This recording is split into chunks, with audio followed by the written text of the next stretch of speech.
What's up, friends, and welcome back to I.E In Friends. My name is Saul V Gomez. My name is Cesar. My name is Bear. And today's very special guest, we got creator of Millennial Loteria, Mike Alfaro. Eso. Hey. What's up, man? Thank you for having me Bienvenido, here in the bienvenido. Inland Empire. Oh yeah, we're here. Happy to be here. Welcome We're telling him his next project should be Millennial Loteria I.E edition. Mm-hmm. So, well, if you guys got any I.E. category. any cards that you can put in there. For example, we got the Nas Tank and Nas Tank. The We can Nas add Tank, that. El Balloon. El Balloon. El Four Locos. El Crackhead. Crackhead. El G Street. G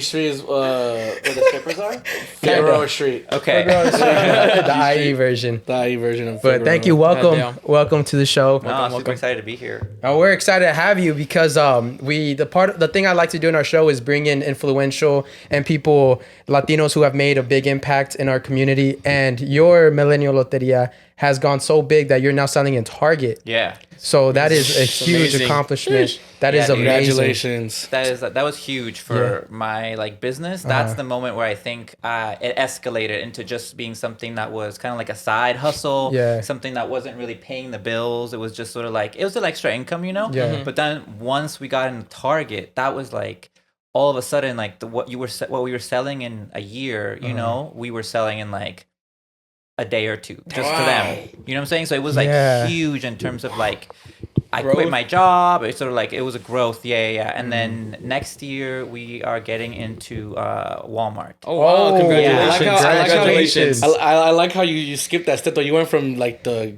ghetto Walmart to the bougie Target. You're like, you know what? Let's get the And ghetto then we're gonna Walmart. go to Walmart after that. And then, but you skipped that one extra step though. The straight to the swap meet. we were there. Oh, you were there. Yes, that's how we started. We started like They were selling. like- There's like hundreds of small independent Latino stores because they're the ones who really knew what Loteria was. yeah, You know what I'm yeah, saying? Like they're exactly. the ones who know Loteria. So we have Artelex in San Diego. So many like in San Antonio. There's so many stores. Like those are our big hubs. Like our market. When están los Latinos en California, en Texas, en Arizona, en todos, ahí es donde estamos vendiendo más de Millennial Loteria, where we started, and then that's what made all the big stores kind of take notice. Look at it, yeah. Yeah, and Target was really they're like hats off to Target. They're always looking for Latino products and Latino entrepreneurs because they know the buying power that we have. I mean, Latinos, we have so much buying power, but there's not a lot of options for us. So they now see that, you know, there's at least an option for Latinos on the game aisle. Nice. Oh, that's And amazing. yeah. So I think that to me was the moment I was like, shit, I made it. Yeah. I'm at Target. That's like people can go like and get it. And so we sold this over the holidays. There was like 1 week where we sold like 15,000 copies in that Wow. week. Congratulations. Whoa. Yeah. Congratulations. That was That is so amazing. It's selling. It's connecting with people. Yeah. How was that feeling when you walked into Target and you're like, that's my game? Dude, when I first came to the United States, porque yo no soy de aquí, yo vine a los 18 años from Guatemala, and then I didn't know anyone in California. Like I came with like 2 rolly backpacks, and that was it, you know. And I was going to college in Chapman University in Orange County, so I got like a student visa, and I went there. Like obviously, my parents didn't drop me off. I had never seen the school. I had never been in California in that way, so it was totally brand new. Yeah. Just like. Kind of that Miley song, you know, I hopped up the plane at LAX. Yeah, you know? That was me. Everybody, Yeah. like everybody's rocking kicks or whatever, you know, like that was sort of me, you know. I remember I got on a shuttle bus to Disneyland, one of those big shuttle buses, and I went to school, got my checked in, and I didn't have shit for my dorm. Like I didn't have pillows, I didn't have anything, and so there was this little international student bus that was gonna take all the international kids to Target so they can get all the stuff they didn't have. And so I jumped on that. That was like my first time going to Target, and I remember being like, "Yo, this store is like different que en Guatemala. Super en Guatemala es diferente." It was so like bougie, you know, and I felt a little intimidated. I was like, "Fuck, I'm like a foreigner now. I'm not like back home. This is not my country. I don't belong here." Kind of that's the feeling, you know. I'm seeing all these different brands. I'm not seeing like, you know, Maggie or something, you know, The like brands you're used the to, brands I'm used to buying, you know, I'm just all these new things. And so to be able to now have a product in Target, like, cause I remember walking down, I was like, this is all gringo stuff. This is all white people stuff, you know? But now to have a product for Latinos made by an immigrant on the shelves so that if there's ever another kid who's coming down, coming into America, and they're going to Target, they'll see that, oh shit, there's like a part of my culture represented here, and hopefully maybe they won't feel as foreign, like secluded, left out. That's really cool. When I came in, so it's a very fun. It was a really, really great like full circle moment. Yeah. I cried a little when I saw saw it. It sounds like a really nice. It's a really nice story for sure. It's like whoa, that's amazing. And I know there's a bunch of entrepreneurs because I feel like us Latinos, we have entrepreneurship in our like more than anybody. Yeah, we have it engraved in us. Latinas, everybody. So because I talk to like my uncles and my tias, and they all have ideas, but they just never make it happen. Yeah. Right. So how do you make your idea? Like, how did you start with your idea? And end off in Target? Like, how did you actually make it a tangible thing? Like, how did, like, especially coming, like, because I'm pretty sure, like, you had no connections, right? Like, you did everything from the start. So I didn't know, people don't really realize that Loteria, this Millennial Loteria, isn't really like it was an art project for me.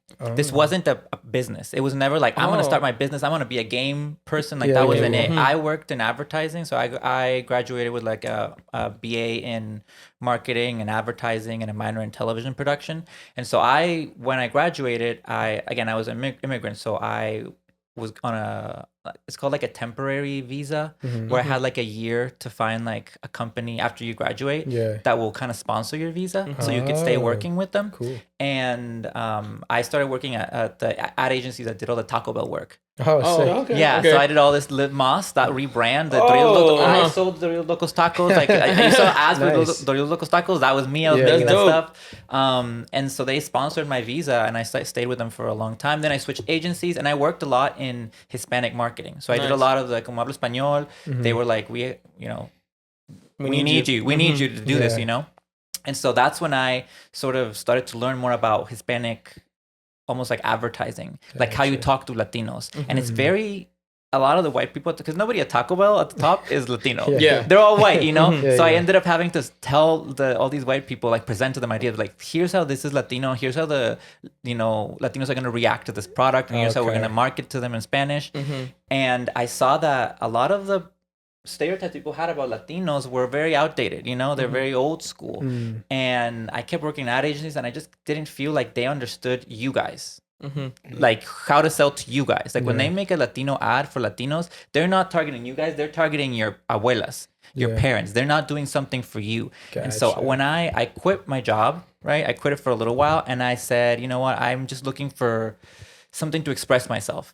And I found my old Loteria set at home. I was visiting my parents, and on the screen at the same time as 2017, the Women's March was going on. Okay. And so I saw La Dama, and I was like, man, if this was made today, this wouldn't be La Dama. It would be La Feminist. And so I was like, I should make a little card to like support, and like show support. And so I updated the card. Instead of her like walking with flowers, tenía una pancarta, and she was like walking around, And I posted it on social media, and like all my girlfriends were like, it was amazing. That's fucking awesome. That's so dope. And I was like, you know what? Maybe I should do another one. So I saw El Catrín, and I was like, this bitch looks like a hipster. He looks like a hipster. Hipster now, right? He's a hipster. He's a hipster. So like, I put him on hipster. And then I saw El Mundo, and it just had this like weight of the world, and I was like, what's weighing down millennials? And I was like, let's student debt. And that's when that became that card. And so I just started putting it online, and it started to blow up. I put it on my Instagram, and it went viral. Like I had like Me Too, like saying, we want to make an article. I had all these different like Latino sort of people coming up and being like, we need to promote this. But I didn't have a product because I wasn't thinking that it was a product. I was just like, this is just a meme, It's just it was a meme. But all these people started saying, business. So all the people were saying like, hey, we need to buy this. We need to buy this. How can you make it? So I had to like learn. Okay, I had to find and Monrovia is where they first printed the first one. Like I invested all my money that I had saved up into making the first 1,000 copies of the game. And so like I, had my friend help me design the box and like did all the cards. Like first I had to make all of them, right? So I had to find a way to update every single card. We didn't do all of them for the first one, so we just like did as much as we could, and then invested the money. They, they made the games for me. They shipped them to my house. I had them all in my apartment. And then I said, okay, this will take me like 6 months to sell. They sold out in like a week. Wow. They sold out like immediately. Everybody was like posting, like when I posted on my Instagram, they were like, wow. And so I was like in there like shipping and like labeling and sending everything to like the post office, and it was, we were sold out. So then we were like, we gotta like Do it again. We got to do it again. How do we do this? How do we take How do that you money scale and it? invest it? Yeah. How do you scale it in a way that's big? Because there's a big demand. That's when I realized, shit, there's like a huge demand for millennial Latino representation in a way that's fun, that's like, modern and cool, and isn't like, like we our can parents' generation. Laugh Yeah. at ourselves. Laugh at basically. Oh Yeah. yeah, we like because people think we're snowflakes. Yeah, It's like yeah, we yeah. can laugh at ourselves. Yeah, yeah, all that stuff. exactly. No, that's what I love about the like Latin culture, Latino culture. It's like where I feel like we're one of the only cultures that really know how to laugh at ourselves. Because Yeah. like people will get mad for us about like, oh, they're like stereotyping you guys. Are like, oh, look, there's cultural appropriation. But we're like, nah, it's cool. He's showing love to our culture. Fuck that shit. We love that. Yeah. Like, have you seen that video of like the guy who like dresses up as a mariachi? Like a hat, and he goes around in college and he asks, "Is my outfit offensive?" Offensive. And all the college kids who weren't even Mexican were like, "Yeah." And then he goes to like literally like a fucking little like swap meet area of puro Latinos, and they're like, "Oh no, we love it." Yeah. They're just saying how like they love like they just like that he's like appreciating the culture. Yeah, I think there's a difference between culture appropriation and culture definitely. appreciation. Yeah. And then just like, I mean, for me, listen, if I wasn't Latino, if I was some gringo from Fucking Minnesota or whatever, Minnesota. like wherever, and Yeah. I decided I was going to remake Loteria. Oh, that would have been bad. Yeah. Are you fucking kidding me? Yeah, Yeah, that bad. doesn't make that's, sense. that would have been like, holy fuck, because then you have someone who Yeah. doesn't have, who grew up with it, someone who doesn't understand the culture, who's trying to profit off of it and Yeah. making it something that, that also they wouldn't have that. Yeah, that they have vision, no. Yeah, and they Yeah. have they no don't have that connection vision to to do it. it. Yeah, and so I Yeah. think for me, it's really important to show myself through my social media. Like if you go to Millennial Loteria, it's just me doing the dumbest things, Yeah. like just me It's just being you being you, doing me your being thing. me, because I think that's what people want to see when they get there. They want to Yeah. see that it's someone Latino who's doing this. It's Yeah. someone that's millennial. It's someone that understands like the culture and is out there hustling, trying to make it like everybody else. Exactly. So how do you Cool. deal with the backlash? Because we know like in our culture, Sí. like you Las don't want to, abuelitas. you I don't love want to it. mess with like what they already have engraved, There's right? cambio. They're gonna be like, oh, Yeah, they what the don't. fuck? They don't Yeah. like Yeah. change. I remember I brought it to my Christmas party, Yeah, they're and probably my like, what the fuck? tias, they're like, no, trae el otro loteria. But all my little cousins, they're all laughing at the cards, they're having a great time. Yeah. So how have you dealt with that of like just people like the backlash of Millennial Loteria? Dude, it's so good because when older people hate something, younger people want to see what it is about. Heck yeah. When they tell you like, no, don't do it, younger people are gonna be like, yeah, I want to see what it's Yeah, about. for you know? sure. And it's not for the old people. Like the older people, you had your loteria, and it's not like I'm replacing loteria. That's the thing that people like don't understand. They get so mad. I'm You like, can have two sets. you can still buy the older loteria. You know, Yeah. you can buy like a swap meet. You can go and get it. You Yeah, can play yeah, it. yeah. You can also buy this one at Target and play it as well. And it's like a fun, different, twist. And it's a reflection. Like I said, everything that is in this game, every single card is a reflection of something that's happened to me in my life or something that happened to like a friend of mine. Yeah. It's all very like, it's a personal project. Every single card that I put up now has to do with like my life, like Yeah, that's what's good.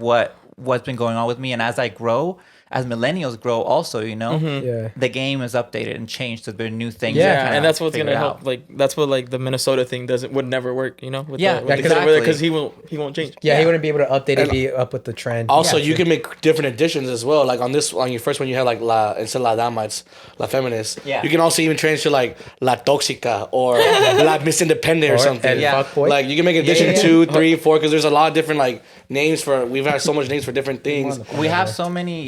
We have this was the adult edition, then we have the family friendly edition, which is basically similar. Just doesn't have the dick pic because one of the cards that one comes with a dick pic. Yeah, that one's got the dick pic. This yeah. one doesn't come with a dick pic. This one comes with el TikTok. This one's got like a TikTok Cool, card cool. that moves. It's really Yeah. fun. And then we have like a Gen Z edition, which you have the shirt you're wearing, como que la sirenas el thirst trap. You got like That one's it's funny. updated. Yeah. So I think that's kind of like the and we have now. This one. I brought There to it is. show you guys the Millennial Loteria El Adult Expansion Pack, and I brought. I was like, this one's got a fuckboy on the cover. So I was like, this is like That's perfect for the show. Because what we for got? you guys. We got fuckboy facts. Fuckboy facts. Let's see if we can get a fuckboy fact right now. Let me see. A millennial. A millennial fuckboy fact. Let me see. Off the Ladies, dome. All right, I'm just gonna go off if the he takes dome. you to a really nice bar, you're not the only one. That he's taking you for- Somebody's stuck with He's probably taken other girls there Yeah, many times. many times. We'll come up with a millennial fuckboy fact. throughout What the kind of episode, cards by are in there? Oh, you want to see the cards? the way. Yeah. All right. Yeah. So here, the first one is probably good for one of your sponsors, by the way. Is El Manscaping. Hey. Hey, El Manscaped. Tengo el árbol, pero you got a little trim. And Manscaped. Yeah, I a love little it. triangle. A little triangle Imagine at it the was just top. turned into a dick. El manscaping, tenemos aquí el gorrito, el safe sex. El safe sex. okay, El gorrito, okay. you gotta wrap it up before you smack it up. You guys know I that know shit, the you know? Right. This one's for the LGBT community. Es el grinder. El Oh,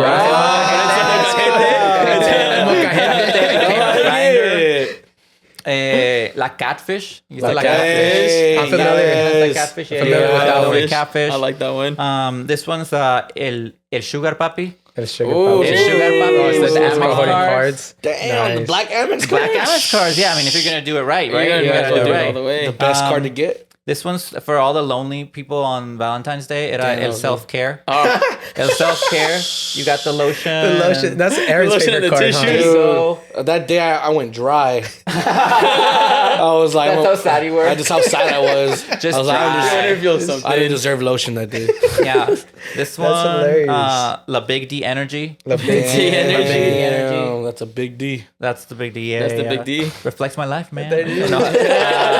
El Dick Pic was El the Dick Pic, one. there you go. El Dick Pic has a little flower on it. Love It's funny that. because this one has El Dick Pic. Uh-huh. That one has La Dick Pic. It's called because that's one of the biggest controversies that I had on my social media was when I was made it El or La? It was it El or La Dick Pic. Is it El Dick Pic or La Dick Pic? And that was like one of the things that like blew up on social media for me because it was kind of those things like, is it Yanni or you know, Yeah, is it the yeah, blue yeah. or And gray blue or dress or blue, whatever? yeah. Kind of Is people it were El or like La? angry at me like, is it El or La? So I did a version with El. version with I El. think it's gender fluid because puede ser la verga Yeah. o puede ser la pija, el pito. Yeah, the rules gender are fluid. whether it's a masculine or feminine Don't apply. word, right? No, it doesn't I apply. don't know, because it's an English word, right? Yeah, so like I think that when I mixed el Spanglish con la or el, I think it all just works anyways, depending Yeah, it on all what you're works. like Yeah, thinking because of. there's no rules because it's not a Spanish word. It's No, it's an English word. In Yeah. Spanglish, you're making up your own Yes. rules. Yeah, And I you're think that's making- what I like about Spanglish because like in English and Spanish were both languages that were imposed on us as Latinos.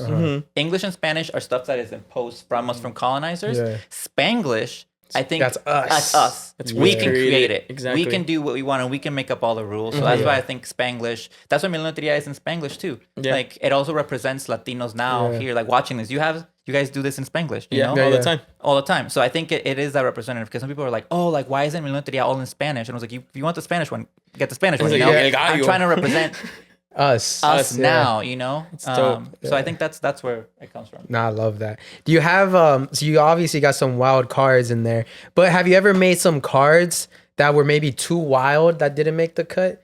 Yeah, I did one that's some of them maybe not too wild, but some of them, since it's a game, sometimes I have to like make sure that all the cards that I put in the expansion packs work together. So if I update one that was there before, but I had La Pera and I gave her like a juicy ass, and it was like El BBL, you know, El Brazilian butler. Yeah.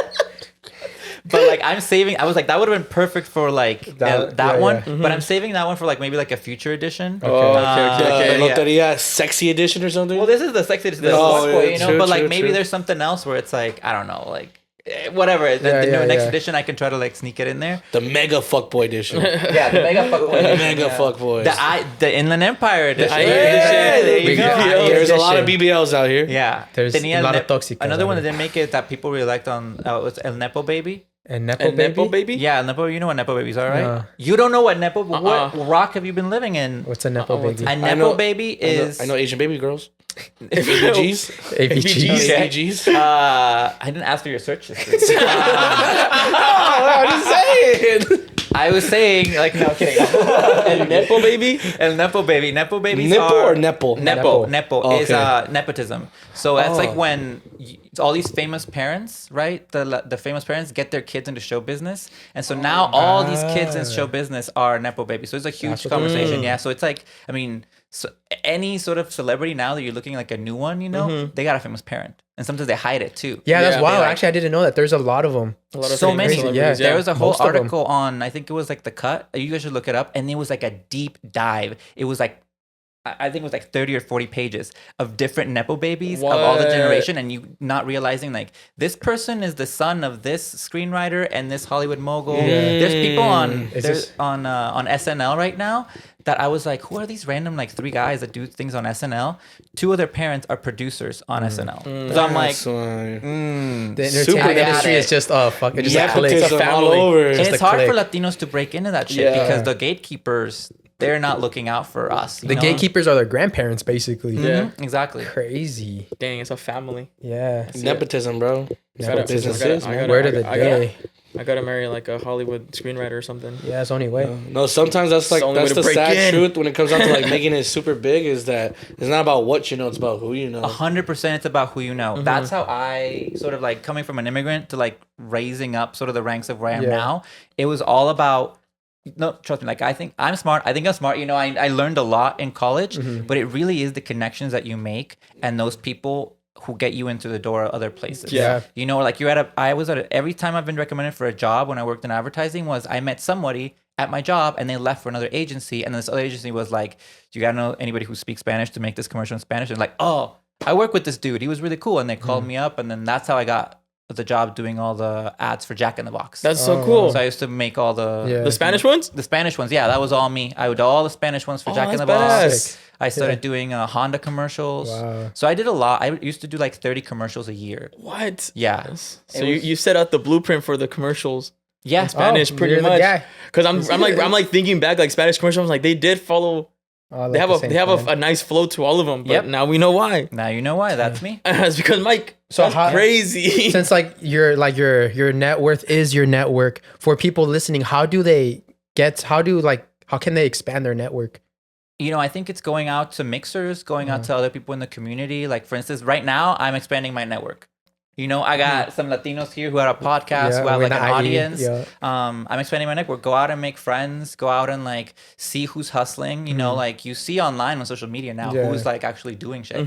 Send them a message. See if you can like, you know, either meet them for Coffee chat. That's something new I learned, a coffee chat. Or now with Zoom. Now even with Zoom, you can just come in and ask a couple questions, you know. And I've done that before for people. And they're like, hey, I have some questions, you know. It gets a little hard sometimes when you're like juggling everything. You know, so be respectful when you reach out to someone. Don't expect them to drop everything. But I think it is about putting yourself out there. I'm part of a group called Lima, which is Latinos in Media and Arts. And they used to have you know, had meetings and stuff, and I met a lot of people in the industry, and that's how you sort of get out there. You got to just put yourself out there. If you're like at home always on your phone or just like not doing anything, go out there, go to mixers, go to events. There are tons of things like that, like professional development things. That's great. The event thing is so true. Yeah. Like people just think, oh, you're just going to some influencer parties. Like, no. So literally, like, it makes me like worded as influencer party, but like that's why you're going to see other influencers and other people in the game. Yeah. And you're just literally talking to people and just making connections with other people. People just think it's you're just gonna go have fun. It's like, nah, like you're literally there to like yeah, you're maybe having a casual drink, but you're just connecting with other people with other connections, and you're just trying to like talk like, oh, let's collab with this, let's collab with that. Exactly. And that's how you find when you vibe with people too, because you're not in like a professional sort of setting, you know, like in a board meeting, you're there having a drink with someone, you're like, oh, like he's cool, or like you're cool, you know, we met at a TikTok event, and so I think that was really like I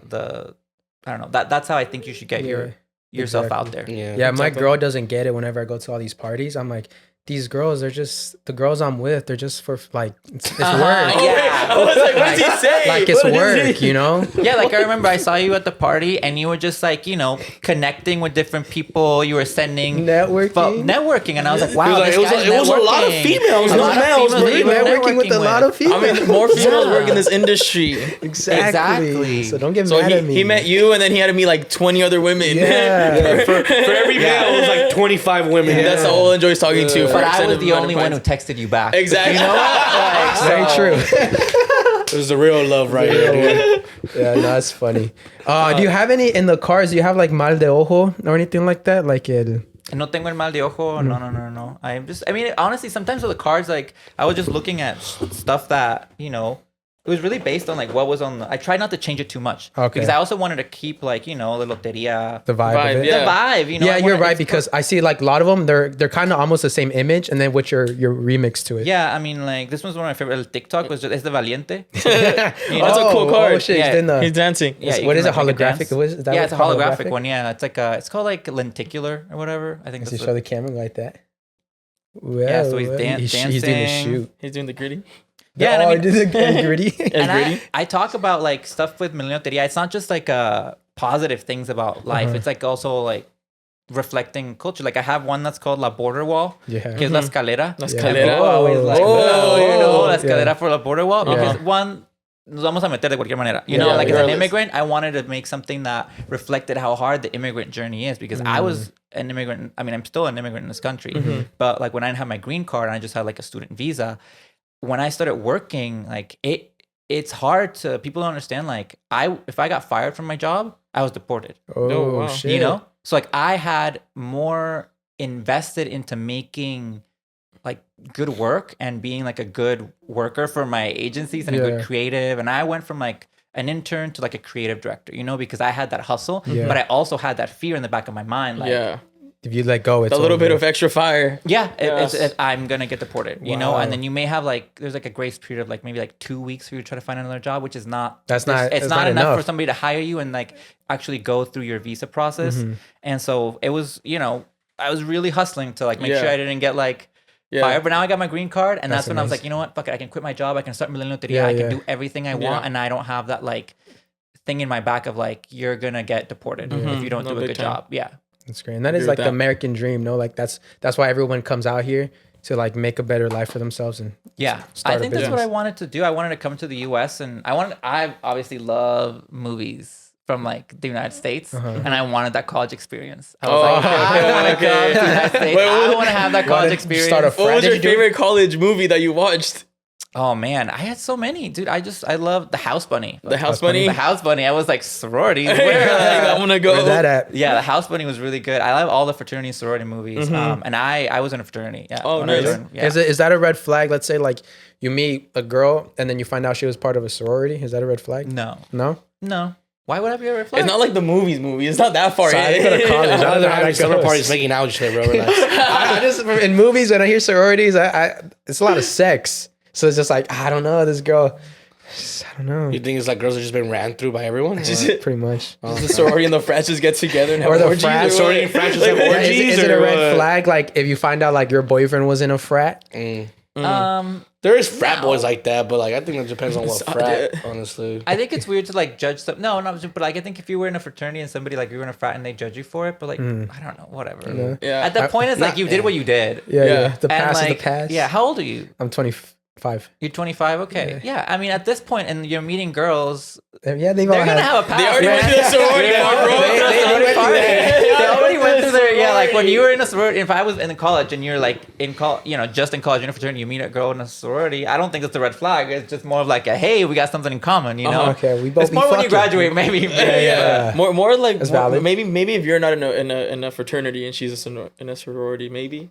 Would that be more of a? I feel like it's not. It's not. I think there's people there. Yeah, I feel like there's a lot of extracurricular activities, so we don't really have time for each other. That's just really it. Yeah, not all the frats are the same. It's not like what you see is like, a bunch of frat boys are like, woo! And just like, we were so nerdy. Really? We were like the nerdiest fraternity for like Phi Taus at Chapman University. We were they've badass. Gone up, but we were very nerdy. We're like, it was all my friends, and we were just like, you know. Like we weren't like the jocks, we weren't like the crazy, but we had parties, you know, and like girls came to our parties too because we were fun, you know, and they're funny guys. They're like, I think people really liked us. But there was one moment where we were going to die as a fraternity. What do you mean? Where like, so if you don't have enough members of fraternity, and a lot of people, there were like 17 people graduating that year, so our fraternity was going to go down to like. I think it was like 20 people or something. And you got to hit a certain number. And so it was that year that I decided to become like the social chair. And I was going to be like, I am going to market the fuck out of this fraternity. And I'm going to get so many people to join, you know, but it's hard to get people to join a fraternity. So I just taught all the people there at the fraternity how to flirt with guys. Interesting. That's what because that's how you like, how do you get them to join? You got to do that thing where like, okay, like say I see you like walking down like the piazza or whatever, and you want to join the fraternity. I was like, hey, dude, you want to join? Like, you want to like come to an event? We're gonna go like frisbee golf or some bullshit. We're gonna go laser tag. Yeah. And they're like, oh, I don't know, fraternities aren't really my thing. And I'd be like, okay, so what is your thing? Oh, like no one's ever asked me that. And then I've already been like. I know. And they'd be like, oh, I like, I'm here for film school. I'm like I'm a screenwriter. I'm here for film school. I was like, oh, that's super cool because like we have like 3 people now who are finishing their thesis in our fraternity who are like doing films, and they're always looking for people to like, you should at least meet them. And then I connect them with them and they have something in common, And then you start to like kind of like build a team of people. Yeah. And so I was at that year, I think like it was like almost 20 people that joined the fraternity. Oh, wow. In that sorority, that class. Yeah. And I did get in trouble though. Why? Because when you give them a bid, at the end, when you tell them like, hey, you're going to like join this fraternity, I was in charge of doing that for a lot of them. And so I just wrote a script telling everyone like, hey man, you're like really awesome. And I think you need to be in this fraternity. And it was like this little like, It was a script. It was a script, yeah. And then I just said it to everyone. And then they all like joined. And then at the end, they all figured out like, wait, he told me I was special. He said I was the only one. That's what you get for dating too many men. Yeah. So I learned you don't do that. You don't copy and paste. But that was sort of like how, that's dope. It was a really fun like experience. Cool. I think that was kind of like my movie moment where, in the movie we're like, oh, the fraternity's going to die. We got to save it. That was me. That's a main character You had your movie moment that you I had the moment where it was like the training montage where I was telling him like, here's how you talk to guys. College. You like get him to like the early 2000s movie. Yeah, that's your college. You're coming of age. Mike was just a regular guy in a frat, and his frat was about to die. Follow him along as he tries to save his frat. Exactly. What could go wrong? Can he advertise the shit out of this? It's a montage of like all the crazy shit that you guys went through. Yeah, it's like frat's not just about being here; it's about life and family, family and friends. Yeah. Frat is not just school, but then it's life. It's a montage of like 20 different men. Yeah. Like, the back of their heads, and he's just like telling them the same exact thing. But it was fun, dude. Like the parties were super awesome. Like, I don't know. I loved college. Yeah. I was like, that was my vibe. Yeah, I loved it. Yeah. Yeah. I wish I had that experience, that movie college experience. I did left college like 2 semesters in, but it was whatever. I asked earlier about like the mal de ojo because I want to ask you guys this. Do you guys believe that mal de ojo is a real thing? I personally don't. You don't? I don't think so. Do you? You know what? I wouldn't say I don't think it. I have the little like the thingies at my house because my mamá me las trajo mi mamá. Yeah, and I was like, you know what? Why not?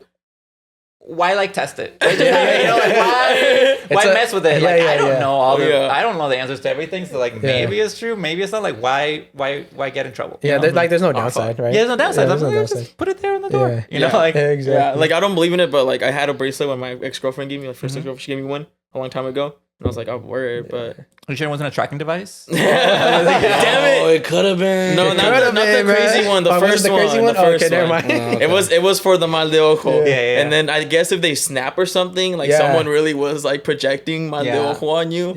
Yeah, her snapped a gang of times for some reason. Oh, no. When you got a big following, dude, like there's a lot of people that hated when I made Millennial Loteria too. Like a lot of boomers. Like I was like, I need all the protection I can get. Mal de ojo chains? Yeah, mal de ojo chains. It's a fucking what's a bulletproof vest of mal de ojo. He's wearing a hazmat suit around. Just for no reason. Here. But what's up? Because I remember I was talking to my friend the other day, and like I remember she like she started a project and it wasn't working out, so she like blamed mal de ojo. Nah. And I'm like, nah. That's like saying like Mercury's in retrograde. That's why it didn't work out. Yeah, I failed the test because Mercury's in retrograde. The moon's too much north. Yeah, it's making too much noise. The light. Yeah, so I was like, nah. Like I think like when sometimes some people gotta take accountability and not just blame mal de ojo. Exactly, accountability. That's the word. That's the word I want people need to like know. Accountability. Mal de ojo's for just the hate. Yeah. Right. Yeah, but that also because she was saying like, oh, because we started this project and I feel like everyone was praying on our downfall and it worked. I'm like, well, maybe she focused too much. Maybe she focused too much on the prayers and didn't focus too much on her work. Yeah. So that's what I was thinking. Because I feel like that's what mal de ojo kind of ends up being. Like you start worrying too much about what could go wrong, and you stop worrying about the project itself. Yeah. You self-sabotage. Yeah. That's why I was like, I really don't. But give me a brace, I'll wear it. But you know whose downfall I am praying on? Oh God. Whose downfall are you praying on? Hopefully not mine's anymore. I'm so scared. now. Don't. Bad Bunny and Kendall Jenner's relationship. What's going on there, bro? Do you see that? Did you guys see that? Yeah, that's weird. Are they together? Or they were just kissing. They're together. They got caught making out, and then they went out the next day, and then he started hanging out with Justin Bieber and. I just think I want to see how Candle Jenga is what we call her. Candle Jenga. Candle Jenga. Oh, I saw your video. Yeah. I saw it on I.E In Friends. Yeah, Candle Jenga. I would like to see what it's gonna be like if she ever comes to like the family functions, like her at a Puerto Rican family function. Oh hell no! How like out of place would she ever fucking be? Yeah, right. Yeah. That's what I want to see. She gives him a Pepsi. Yeah. Oh my god! After that dumbass commercial. Yeah. No, I feel like it's weird. I feel like don't they have like the what is it called? The Kardashian The curse? Kardashian curse. And I know that she's not a Kardashian. She's a Jenner. But she's with Chrissy. No. Chrissy's gonna do something. That's that her name, the mom? Yeah, Chris. Yeah. Chris, she's gonna do something. Yeah. She mal de ojo, bro. Protect Bad Bunny. Give him the bracelets, y'all. Give him the bracelets. Give him the chains. That's the thing. That family's up to no good, man. Yeah. Maybe they got mal de ojo from someone else, and that's why that. Because brothers, there's no way like all like the examples of like how much like dudes have like Kanye West, Lamar Odom. It's just so many examples. You're like, is it just a coincidence or is like what if like, it was, is there something going on? What if it was like an Illuminati contract? It's like you'll have bunch of success, but your love would never work out. What if it's just like, what if it's just all about elitists? Like, it's because he's one of the biggest people in the world right now, and then that's one of the biggest families in the world right now. Yeah. So it's just about them just connecting with each other, and now he's hanging out with Justin Bieber, which is also one of the biggest artists in the world. So it's just about the biggest people in the world being in the same circle. Yeah. That's how it is. That's how it is. Yeah. But see, he's gonna be dating somebody else in the next that's how he is, he's like kissing girls, kissing guys, that's just him. And it's kind of honestly, if you have the opportunity to like date, but you're Bad Bunny, or like go out with like you're Bad Bunny though, a Kardashian or a Jenner. That's a flex. You're Bad Bunny though. I'm taking that. If the one who's flexing is Kendall, because she's all I'm with Bad Bunny. Honestly, she is the hottest one, kind of. Well, yeah, I think so. Yeah, I think so. I think she's the prettiest. I feel like if you're Bad Bunny right now and you're so loved and you're probably the biggest artist in the world right now. Yeah, you could definitely. No, I mean, no offense to Kendall Jenner, of course, but like you're gonna do something way better than Kendall Jenner. But also, this is what I think. I'm just saying. But this is the thing, like everyone, everyone grew up. Like everyone grew up on the Kardashians. They've been famous forever, right? Yeah. So even Bad Bunny, like he grew up and he's like, oh, the Kardashians are Kardashians. That's they're true. famous. That is true. So once he finally gets there, he's like, oh shit, I have this opportunity. That's true. I feel like I take that opportunity. Yeah, why not just take it for a little bit? But have you heard him speak? Like, she doesn't speak Spanish. No. And he speaks like his English is very like it's there. It's there, but it's not there. Like so what comes. But they're not having a conversation. You can't have a deep conversation. They're just like looking at each other, and they're like, "You're hot. You're hot. Let's make out. Let's make out. Famous. You're famous. Yeah, let's make out." I can't hate on like I mean no. What how does it affect me in any way? Nothing. It just gave me like an idea to make a video TikTok that got like 50,000 views. So like okay, I'm happy. That's it. It's content. We love it. Yeah, I'm just content. Exactly. For me, I'm just like, come on, man, you gotta keep it in the culture though. Well, you gotta get why couldn't you just get like a bad Latina? He has so many bad Latinas. Mr. Worldwide, Mr. Worldwide, like Pitbull, bro. Like, dale. I do this. I don't mind people dating interracially. I just date whoever you fucking want. I just don't want the curse to affect them, bro. That's the thing, the curse. I don't want the curse to affect them. Now we have Bad Bunny. Everybody keep an eye out, and if things start to go bad, you can trace it back to like. And it's confirmed. The curse. And that's like, he's a confirmation. Yeah, he's a test subject right now. Yeah. And you know what's crazy? Like curses really are real. Like, you know the Drake curse? The Drake curse? The Drake curse. When he wears the teams? Literally, whatever team I heard that. Drake wears, or like either a fighter or a player, they lose. Yeah. And he tested it to see if it's actually real. So what he did for the past Super Bowl, he wore, so his team were what was the team? It was the Eagles and the Chiefs. So he was going for the Chiefs. But he wore an Eagles jersey on purpose, and he wrote on a piece of paper. He was like, "Go Eagles, go Eagles, go Eagles," and he was doing a bunch of like "Go Eagles," and the Chiefs won. Bro, shout out to Drake. Shout out to Drake. There's a lot of images of him taking pictures with people like let's say weeks before a championship game or a fight, and they always lose. Yeah, bro. Shout out to Drake. Basketball players, football players, fighters like boxers, UFC fighters, all that stuff. And I heard he wrote a letter to Rhianna, and then she announced she was pregnant on the thing, so it backfired on him. Okay, no. What do you think about Rihanna's performance? You know what? At first, when I saw her, I was like, oh man, that's cool. She's rocking that like post baby body. Yeah. You know, she's got a little bump and she's proud of it. Yeah, That's cool, you know. But then I realized like, oh, there's a reason why you're not dancing. Yeah, I was like, you know, I was like, she's very still for some reason. And I thought in my mind, I was like, you know what? She hasn't performed in a while. Maybe she's getting back into, because after the huge success that was like the Super Bowl with Shakira. Oh, yeah. I mean, that was fucking insane. To me, that's the best one. Yeah, J-Lo, Bad Bunny, Shakira. Jake Balvin even showed up. To me, that's been the best one. Against the 49ers. That's been the best one. So comparing it to that one, I don't think it was the best. But, you know, it was like she did what she did and she got her Rihanna moment. Yeah, she got her Rihanna moment. Yeah, it had me singing. I was like... Yeah, it was good. It wasn't like all her best. bangers. Yeah, she got her bangers. And she still had more bangers that she didn't bring out. So let you know how much bangers she has. Bro, I really thought Kanye West was going to come out. I really thought. I really thought. No way, bro. I was kind of sad how there was no features. Like it was just, it was just her, and I was like, which is totally. I mean, it's fine. She is the but star. I was like, come on, man. You know, people want that one feature. You gotta have that one surprise feature. Everyone does it. Everybody does it. Yeah, you know, somewhere fucking like J-Lo's just fucking punching the air. I had to share my Super Bowl with Shakira. I had to like split it in half. That's and crazy. Then she gets the whole thing and doesn't even bring an artist out. Like, that's a flex for her. Yeah, that is a flex. I think that was a flex. I think that was a flex. But also a disappointment for like as a fan, because you're like, you just wanted that. Yeah. That surprise, like, oh, it's Kanye, oh, it's Jay-Z, oh, it's Eminem, like somebody, or like I didn't care whoever she's like made a banger with. You're just hoping for like that surprise, like out of nowhere, bam. I was happy she sang Umbrella. I was like, oh, that's my song. Umbrella's my fucking. And it was like at the end, I was like, come on, you guys saw the bets for the first song. There's always bets on what the first song's gonna be. Oh yeah. And then a lot of people thought it was gonna be what was the one?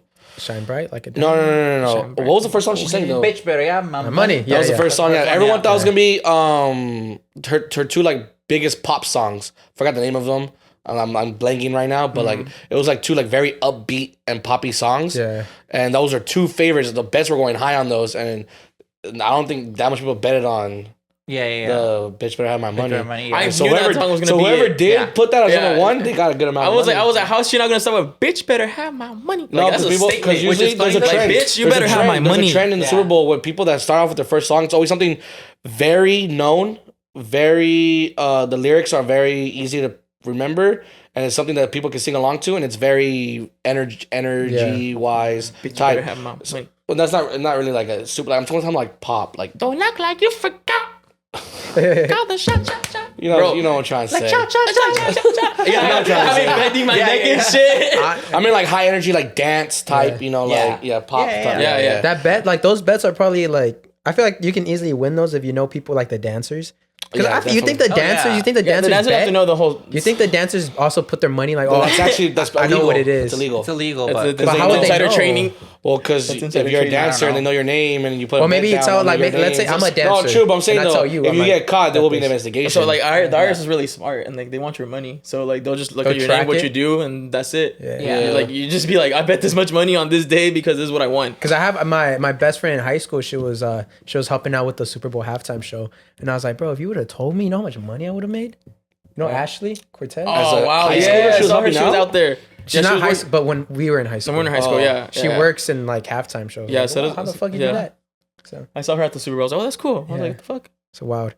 Isn't Instagram cool though? Like you could take different perspectives of different things people are living at the same time. Oh yeah. Like we were at the Super Bowl with her. Like, I was like, we're behind the what scenes. The fuck? Yeah, my friend was a producer for the NFL for like Fox or whatever. Okay. And so she's there like also like it's like damn, that's recording cool. You're working all those celebrities too. Yeah. And, it's that and it's cool to see all the Latinos. Yeah. Where we're everywhere now. You know, we're like all behind the scenes. We may not be in the front or like at the top, but like we're there. And a lot of the opportunities I've gotten are from people who are in the industry. Like I went on the Kelly Clarkson show. Nice. That was a really cool. Wow. And that was because one of the people on the Kelly Clarkson curse. One of the people in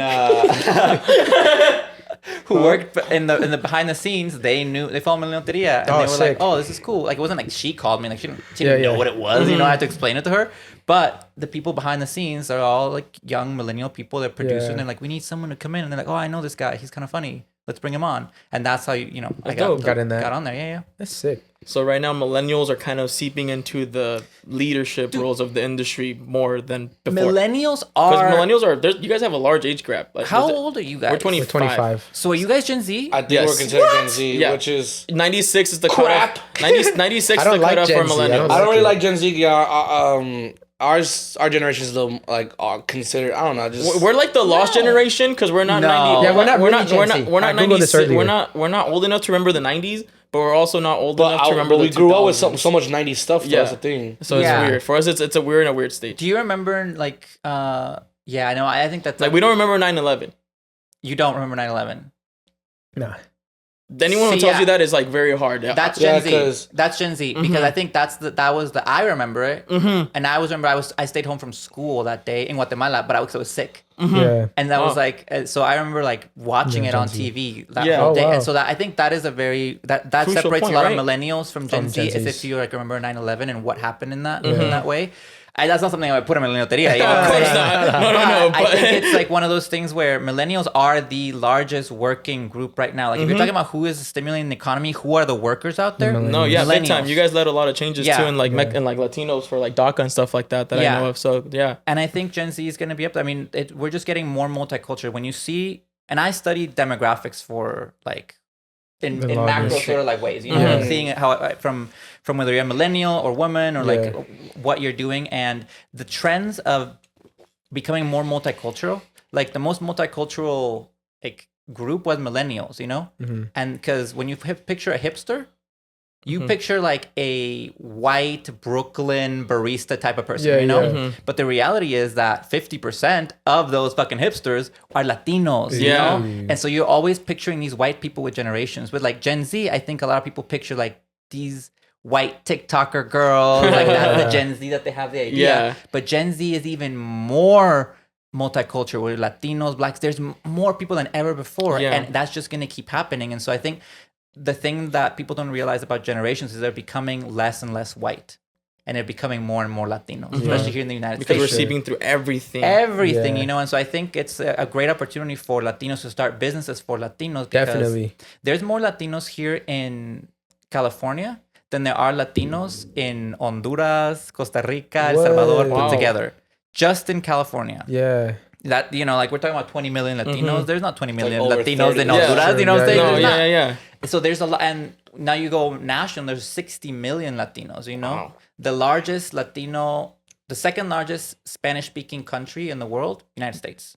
Oh shit. The first one, Mexico. Mexico. Yeah. That's it by close. By You know what I'm close. saying? By Wow. close. But the second one with more there are more Latinos here than there are in Latin American countries, South American countries. You know, so Yeah. like for my business, I think there's a lot of runway and there's a lot of people that aren't being targeted and talked to as like human beings and young people, Yeah, you know, yeah. and so I think my product has a lot of runway in order to sure. reach For those sure. people, you know? Yeah, no, definitely. It's like a big inspiration to like see that and like I Yeah. tell you, you're like, oh shit, like Literally. that is in Spanish. I know this loteria what it is, Yeah. you know. And Yeah. like as like someone like younger than us and stuff like that, it's like a big inspiration. So big shout out to you. Thank you. Definitely. It's a support from like people in the community that really has made it go. Like if it was just me, like, you know, because white people aren't buying this shit. It's like it's Latinos. Latinos are doing it, and some people are buying it now because they get introduced to it from their friends, you know? yeah. Or like as a gift, like, oh, I have my friend who's Latina and she invited me, like I'm gonna take Millennial Loteria, you know, because they kind of know. But this is a product for Latinos, made by Latinos, and my demographic, people that follow me are majority Latinas. Like I think it's like 80 to 85% of my followers are all like women, Latinas. Nice. Yeah. So want to give me a shout out? He's trying to network. He's trying to network. Networking, it's networking, bro. It's networking. Shout out This kind of to looks like Saul already, bro. Yeah. shout outs to all the non-Latinos that actually Damn. Got Shout the out- same beard and everything. shout out These You say Mondays, that's just the boxers. is the boxers. Actually, I'm rocking Manscaped right now. Use code fucking friends. shit, yeah.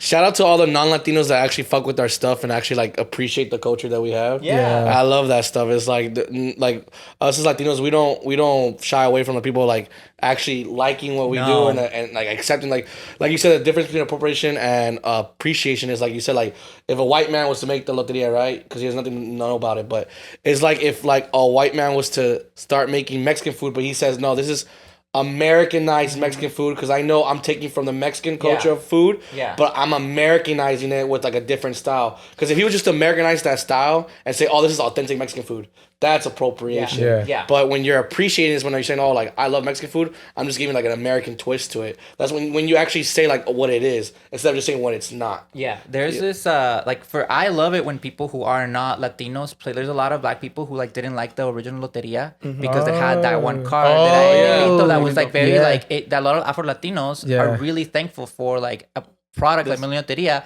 that doesn't represent Afro Latinos as just like here's a card that's just your skin color. You know, and it's kind of like an old. It's kind of like a little bit, you know, like it's very outdated. Very outdated. Yeah. So I think including more people of color in the game, people who are part of the LGBT community, just it creates a certain type, you know? And it also creates like a connection or even like a conversation if you had it, maybe, you know. And you know the thing about the you're talking about appropriation. There is have you heard about taquerias in England, London? No. So there is. I think I did. So there is So there is this like white couple. I think it's like a man or whatever. You know that they in London they opened up a taqueria and they trademarked the word taqueria. And now, before we continue with today's episode, it's time to shout out our sponsors at Manscaped. Manscaped! Cue dramatic sounds. This is a public service announcement. Manscaped now has beard products. And now a brand new nose and ear hair trimmer. If you've already heard, the leaders in below the waist grooming are traveling north of your South Pole with the revolutionary Beard Hedger Pro Kit. Plus, they've now launched the brand new Weed Whacker 2.0, which confirms they have all the best tools for your hygiene toolbox. Time for you to upgrade your toolbox by going to manscaped.com and using code I.E In Friends for 20% off plus free shipping. That's right. Guys, when I tell you, I literally, every manly man that comes into my house and I want to impress them, I'm like, you want to see the most manliest thing I have in my house? It's the Beard Hedger Pro Kit. Bro, just looking at the box alone is just like a sight to see for every man. The manliest thing you could do is invite your friend over and be like, hey, you want to see something manly? You bring out your Manscaped, you're like, pull your pants down. No, but the Beard Hedger Pro Kit. Oh, yeah, that too. Yeah. Sorry.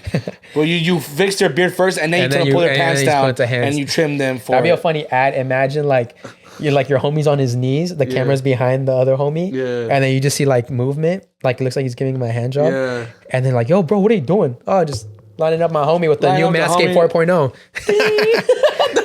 That's kind of like that'd be perfect. Gentlemen, meet the Beard Hedger Pro Kit. It's the ultimate package that makes it easier than ever to craft your signature look. Nice to meet you. It all starts with the Beard Hedger. This thing is an elite beard trimmer. The Beard Hedger is tough on hair but smooth on your face, leading to single stroke efficiency that brings satisfaction one stroke at a time. One stroke at a time. This waterproof cordless trimmer has a rotary wheel that gives you a 20 hair cutting lengths, all with one guard, so no more messy drawers, full of extra add-ons. Oh, yes. The Pro Kit also comes with 4 dermatologist-tested formulations for your post-trim care.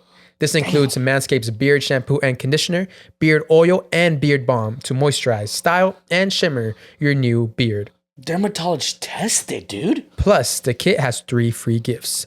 A beard brush, comb, and scissors. With a nice beard, your face is perfectly groomed, right? Wrong. You need to keep an eye out for those tough to trim ear and nose hairs. That's right. The brand new Weed Whacker 2.0 offers improved blades and skin-safe technology with a no-tugging guarantee. It's never been so painless to mind your manholes. And now that you have your face looking great, you must try Manscaped's Performance Package 4.0 for the full body grooming experience. Good news. That's right. The Performance Package 4.0 now comes with the Weed Whacker 2.0 and all the other below the waist grooming products Manscaped is known for. Take care of your manholes. Your significant other will be delighted to see you covering all bases, if you know what I mean. That's right. So get 20% off and free shipping with our code I.E Friends at manscaped.com. That's 20% off with free shipping at manscaped.com and use our code I.E Friends. Always use the right tools for the job with Manscaped. And now, back to the episode. Take care of your manholes. Yeah, so there is this like white couple, I think it's like a man or whatever, you know, that they, in London, they opened up a taqueria and they trademarked the word taqueria. Oh, what? So then there's other people who have like this other lady who has a stand que es como que taqueria Solórzano or whatever it is, taqueria. She's getting cease and desist letters saying like you gotta like shut down your business because you are infringing on our trademark that is taqueria.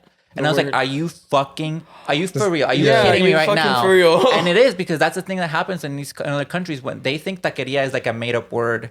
That is just like, how you can trademark like it's up for grabs or something, or like a brand that you can like just clean it, and so that's and I kind of stopped following what was going on. You're because just I was getting mad, but there's things that happen like that where people would come and these people do not know like what Mexican food or tacos is. They're like white British people who have a fancy bougie taqueria, and they decided that the name taqueria is theirs. That's so nobody else can have a taqueria in England or London when this happened. Yeah, I did hear about that. That's crazy. The best example here so provision is like when they on TikTok they're calling agua frescas spa water. Spa water? That is super appropriation right there. It's like, come on, and they start calling. And she starts saying, the cowboy caviar shit too. Yeah. What was that? What was that for? I forget what it was, but I saw one be like, I just invented flat tacos, and I was like, that's a tostada. Bitch. You know what I'm saying? Like that. Flat tacos. Those are kind of things that happen. Yeah. Spa water and cowboy caviar. I was thinking of making a card that was like La Spa water. But I was like, that's gonna be backlash. Yeah, I'm not really people anything, but that was kind of I was thinking of doing it. Yeah. That's funny. I feel like the one for Afro Latinos, you could create like one that says like a light skin Riz or something. A light skin face. The guy's like doing that face like. You could do the one like that. The thing that's funny too about Millennial Loteria and trying to represent, it's so hard to represent an entire generation. Yeah. It's huge. Yeah. There's so many people. They're constantly changing as well. So the thing with like the game is it's really fun because it's all these different cards. So you might not relate to like, El Nail Art, but you'll relate to a fuckboy, or you'll relate to like Toxico or something else, But at least what it is. At least what it is, and so you can pick, okay, these are the 5 or 6 cards that like represent. There's one in here that's like El Man Bun. And it's this dude with a man bun, and I always get pictures of people being like, mi novio, because it looks like him. Like I was like, oh shit, it looks like the guy with the man bun, mi tío está jugando aquí, and he's got it, So there's people that find ones that really relate to them and resonate, and that's the cool part about the product, That's amazing. That's dope. Yeah. That's dope as hell. I want to, we have this segment, it's called Take the Mic, where we have people send in anonymous confessions or advice or something they're looking for. So I want to read some, and then we'll add like a little twist to it. After we finish reading, maybe we'll label them with the Millennial Loteria. And maybe you can create a new card where we call them El Tia Fuckers. Because there's a lot of people in here that fuck many tias. I'm not even kidding. Their own tias? No. Like girlfriends tias or just tias in general. Or there's been people that fuck their own tias. When we say tias, we mean like a 45-year-old woman. Hey, no, but we've had tias in here. But like that's what our tias are older women. Yeah. But like little kid tias, they're like girls our age. Yeah. But like we're talking about like 40, 45-year-old tias. Yeah, we're not. Yeah, that's what we mean by. That's what we mean by tias. I was like, somebody fucked their own tia. There was a story like that. Nah, it was just it's usually their girlfriend's tia or someone. These girlfriends. There was one where someone fucked their own tia. I remember. I heard it. I heard your episode where somebody did it, and I heard that. And now they knew each other or something. Now they met. I heard that episode. Yeah. They met at a party or something like that. Yeah, I appreciate it. I was like, I want to be so. I want to be on the couch. I want to be on the casting couch. By the way, nothing crazy happens in the studio. All right, first one. Are y'all going to Bésame Mucho Fest? I think y'all should. Anyways, love you guys. That lineup is amazing. It's crazy. Yeah. That lineup. Where's it at? The first one happened, right? I heard the first one was bad. Like, no, I didn't hear really good. The Uber tour LA3C. He was telling us it was like the best time ever. Yeah, I heard like Nick's. Oh, you know who told me? I think it was Stephanie from Besties. She a hater. She is naturally a hater, so I would not listen to her. Yeah. She always says she's a hater. She says she's a hater first and feminist second. She would be la hater. Yeah. What's her name? Stephanie. Stephanie, if you're looking at this, your card is la hater. Y la puta también. That's too much. She's good. She's funny. She'll laugh about that. She's great. She's like, that's true. That's true. I am a puta. Best up in Mucho, this lineup does look really good. Dope. Yeah. Is it gonna be at LA again? Yeah, if they invite us, I'll go. We'll go. If they invite us, yeah. Yeah, if they invite us, I'll go. I'll make a Loteria card. Right? It's like Loteria card, invite me to Bésame Mucho. That'd be a good place to sell them. Dude, I had a couple of people reach out to make like posters and stuff for certain concerts, and it's never happened. Like, it's always fall through. But I would love to make like a loteria set for like the lineup. That'd be so that'd cool. be really cool. That'd be so cool. Yeah. But you get in all these issues with like rights with artists and their faces. The And I've drawn. management We've created like custom loterias for like, you know, the Suicide Squad, and we like had sick. we had like Margot Robbie, or like we did stuff for Vida, and it's hard getting like these pretty people to look pretty and like in a cartoon. Yeah, and they get all like, oh man, like no, redo it and stuff like that. Yeah, because they're like all about them. Yeah, and some of them have like they come back with edits. Be like, I would like my smile to be like this. I would like to be. I can't say for stuff, but some of them do come back, and like when you do collaborations, partnerships, it's scary. That's cool though. Margot Robbie's Latin name, Margarita Rodriguez. That's her Latin name. I was gonna ask earlier, but like making like something like Millennial Loteria, did you ever get in legal troubles with like the actual Loteria? I have a licensing deal with the Loteria people from the Don Clemente Loteria. Oh, fire. So I have a licensing deal with them, yeah. So if you're supporting me, you're also supporting the original Loteria. Oh, that's so cool. That's great. So Don Clemente is like the creator of the whole Loteria. They own the copyright and the stuff, the word Loteria and stuff like that. They Okay. own a lot of stuff for that. Yeah. And so like we just have to play ball with them, and they were cool, and they they get like a cut of certain stuff for this. I think your product's just really good and respectful that they were like, yes. Yeah, It was like Yeah. it was And like for sure it it was branches off like to- so easy to make. yeah. Yeah, and it's helpful for that. I mean, like they're making money too. If I make money, they make Exactly. money. So like Everyone's everybody's happy. happy. Yeah. Fire. Mm-hmm. Let's see this one. This person seems happy. Aw. I love you guys, especially you, Cesar. Winky face. That's always making me smile. Anyways, I need advice. I have this friend. We have been friends since 3rd grade, but she got into drinking and doing drugs in middle school, and I was worried for her.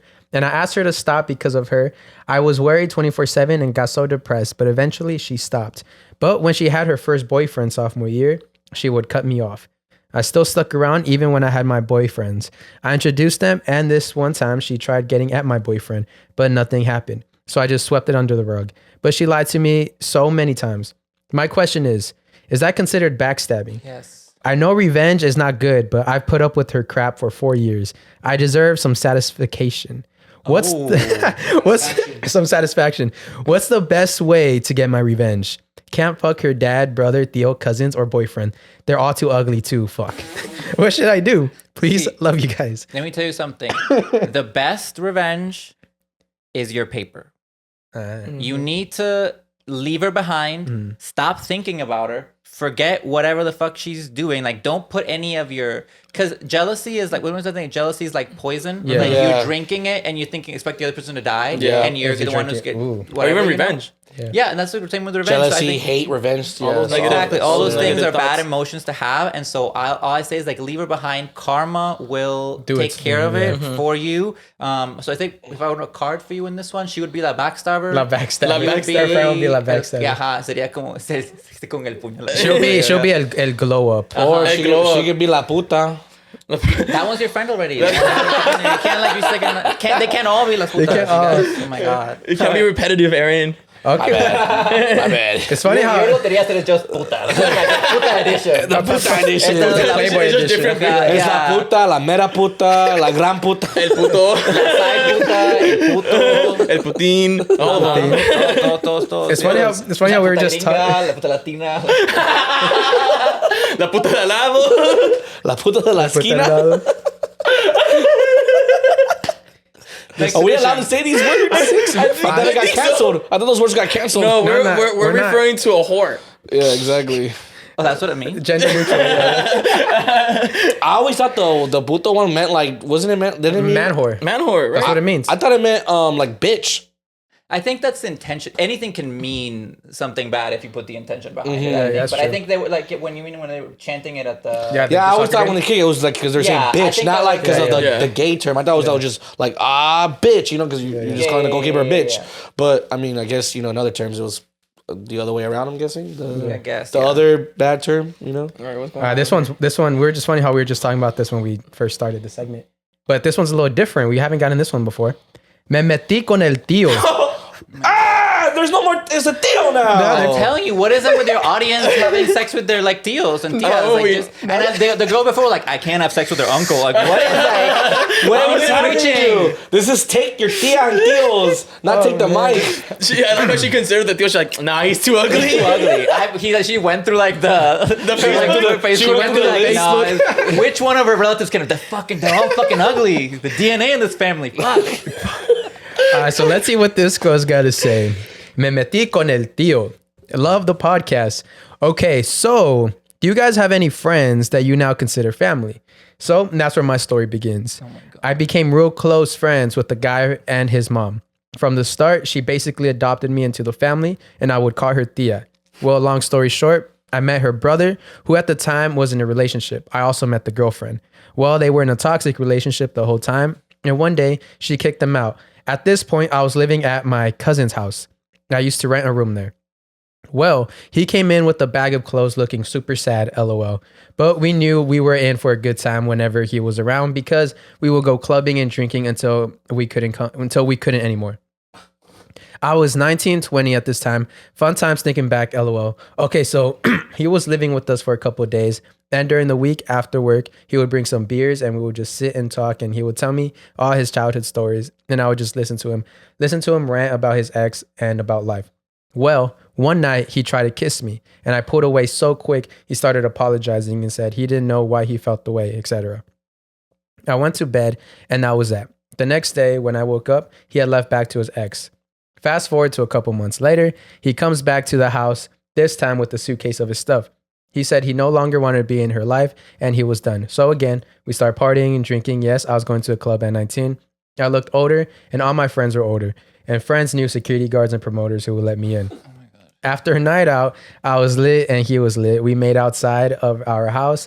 I think it was the adrenaline of being caught that made the moment even better, LOL. That's all that happened that night. But from then on, he was such a gentleman with me. I know he was just trying to get it in. Men are not slick, LOL. Well, one night we planned to meet up and got to working after that. He was with us about 1 month and he confessed his feelings for me. He said he wanting to do everything right, but I'm like, bro, you're my cousin's uncle. Like, no, that can't happen. So I ended up choosing the fam over him and also my ex-boyfriend at the time and moved back with his ex. There's many details I left out because this is already super long. Sorry, guys. But let's just say it's been almost 6 years and he still hits me up. I also forgot to mention he was his mid-30s when this happened. Love the podcast and shout out Bueno too. Bueno. That's interesting. That's crazy. Your card is going to be like La Novelist because this was too fucking long. Like, you're like, there were details I didn't leave out. I was like, there are details you could have left out. You're typing. Get to the point, okay, girl? La Pulitzer Prize winner or whatever. La Pulitzer Prize winner. Like La Novelist. Let's see what Loteria card this person is. Do you guys usually keep nudes from their exes or after a breakup? Mm-hmm. Or what do you guys personally do with the nudes you've been sent after a breakup? I randomly thought about this the other day when I ran into my ex and he dead ass bit his lip when he looked at me. It was super weird. Maybe he's still looking at my nudes. For sure, he's still looking. I think he's still. You gotta delete those after you're done. I deleted it because it feels weird. Like it's or else you'll never get over the person. Yeah, it just helps you just get over that person. Literally. And imagine you just getting caught with your ex's nudes while you're with another girl. It's like it's horrible. What is your explanation? That's why you can join Cesar's cheating class, master class up here. Cesar's gonna start a master class. I'm sorry, master class. How to not get caught cheating. So what was that card for them? I'm just for that card for her. Jesus. I think it would be La Sexting. La Sexting. La Sext, yeah. Yeah, this one got some. Sexting you person, you know. The only nude pictures I have on my phone are pictures of me. That's all I got. Let's see what this one's got. Some funny emojis. Let's see what this says. Oh shit! Hey guys, I wanted to start off by saying I love your podcast and I listen to you when I'm at work cleaning the house. Thank you. Para que la patrona no me hable. Love you guys. You always make me laugh and it makes my day go faster. Low key, I'll totally be Aaron's sneaky link. He gives big dick energy. That's right, Aaron. And I want him. No. He said he gives big sick energy. He gives big sick energy. The baby. And I want him to ram me. Oh my god. Mija, ponte a limpiar. I like Cesar and Saul too, but I want to be fucked by Aaron. One of you wrote this. I feel like one of you guys wrote this. There's no way someone random wrote this. I did not write this. I'm too busy to like take my time and This think is a about long, this. guys. This is too First of all, long. if I already wrote this, I wouldn't even be energized to write the rest. Okay. Let's I'd be read the tired. rest. Read the rest. Okay, but now to the actual question for the guys. Do you guys kiss your girl after she gives you head? Meaning she gives you head and then kiss her. Because I was with the guy who loves when I give him head. He'll go on it, shoving my face and all. And normally I would be on my knees. So when I would get up, I would go kiss him and he would say, no. That is so. Imagine just getting curved like that. You're like, You just gave him the best head of his life. He's like, no, Face master, get the fuck away. Yeah, you kiss. Yeah. Kiss Yeah. after. that's my own dick. Yeah. That's my own dick. If I'm not gonna kiss my own girl after she's sucking my dick, then it's like my dick. There's something wrong with your dick. There's something wrong with your dick. Why would you not kiss your own girl after your own dick? Like, And then he would kiss my neck and go at it with my boobs. Side note, I don't blame him because they are double D's and delicious as fuck. A man wrote this. This is a man. It's a man with a fantasy. This is a man with a fantasy that is trying to. No girl is writing this for you guys. I know it. Let's see what else is. But he would never kiss me after. I got annoyed and left his ass. Well, this was back when I was 17 and he was 19, about to be 20. Then I got with the guy that would treat me like a queen, focusing on my pleasure first and then his. And when I would get up, I wasn't sure if I could kiss him, but he would caress my face and say, "I know, bitch ass pussy." and kiss me, and I felt like a princess, even though he just degraded the shit out of my body. Oh my god. Jesus Christ. This is a man. Anyways, do you do that and not kiss your girl after she gives you head? Because if you do, respectfully, you guys are pussies. Anyways, love you guys. Hope to hear from y'all. Pass the mic. I will tongue kiss my girl after her giving me. I'll go fuck. Yeah. Just like, It comes with growth. It comes with maturity. Because back then I wouldn't. you'd be in the not type of man. Yeah, I'd be like, nah. I'd be like, nah. You'd be like, That's good. Back when? You'd be like, I know you're 25. I'm 25. Back when? Like when I was 24. Okay. Nah, I matured. But In your little mind, you were like, I matured. in your mind, you were like, no, she's sucking my dick and I kiss her. That's good. Like, bro, grow up, fool. That's your own dick. Kiss her. Make out with her. Where do you think people write these? Like on the bus or something? Like, it's just right next to a lady on the bus. They're in school. They're in school. Like, what the Well, she said she was working. Like, la patrona me va a ver. Oh, yeah, she's like, yeah. está ahí escondida. I would do two more. Let's see what this one says. My boyfriend broke up with me, but the next day asked for me back. I said we can be friends, but we turned into friends with benefits. I want to heal from our breakup, but I don't want to hurt him. Wait, what? Read that again, sir. That was a little too fast. My boyfriend broke up with me, but the next day asked for me back. Okay, so I said we could be friends, but we turned into friends with benefits. Oh.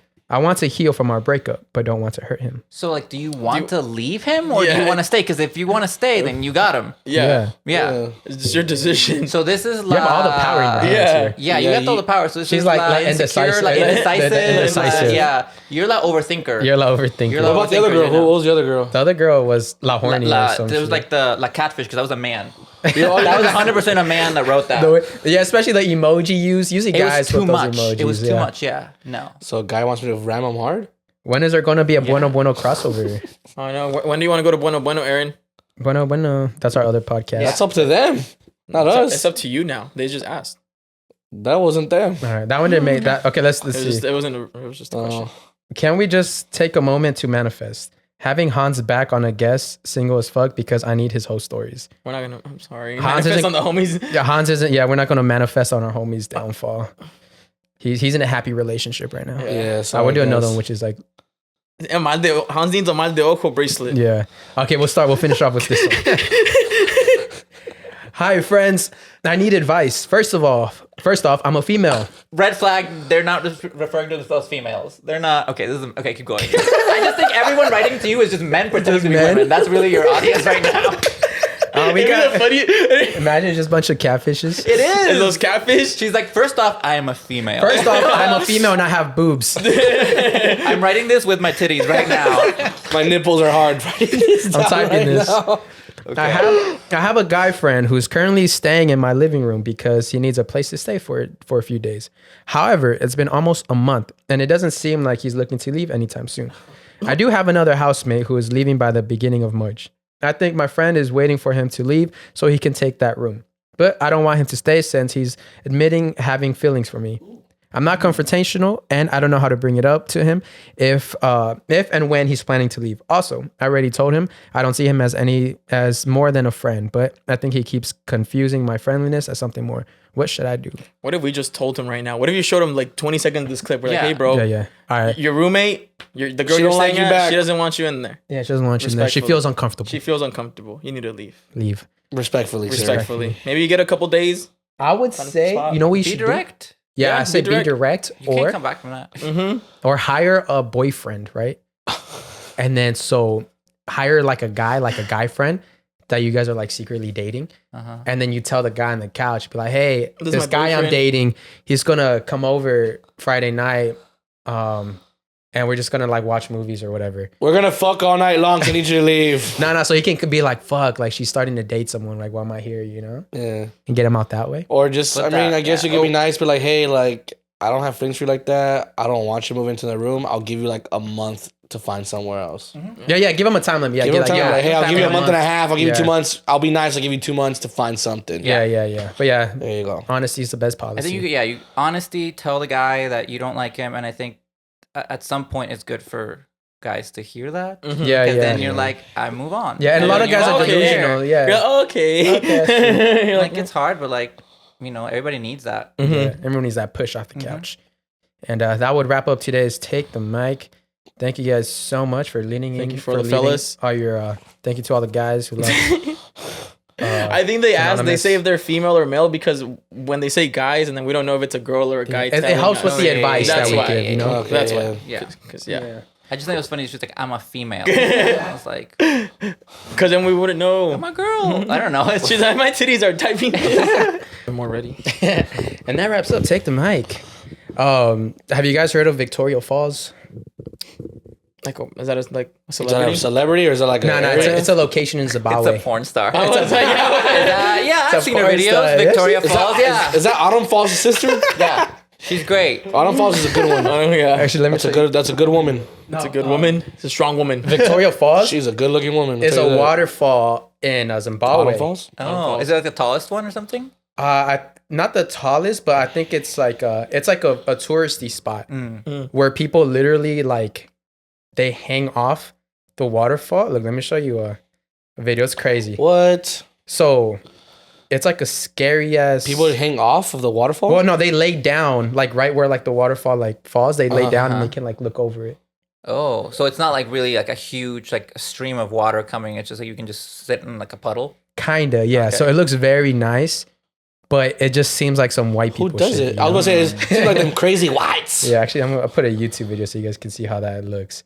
Crazy whites. But it's crazy because I was watching a video about it earlier today of like how to even get to the location, and to even just get to the location alone, you have to like swim across a river. No.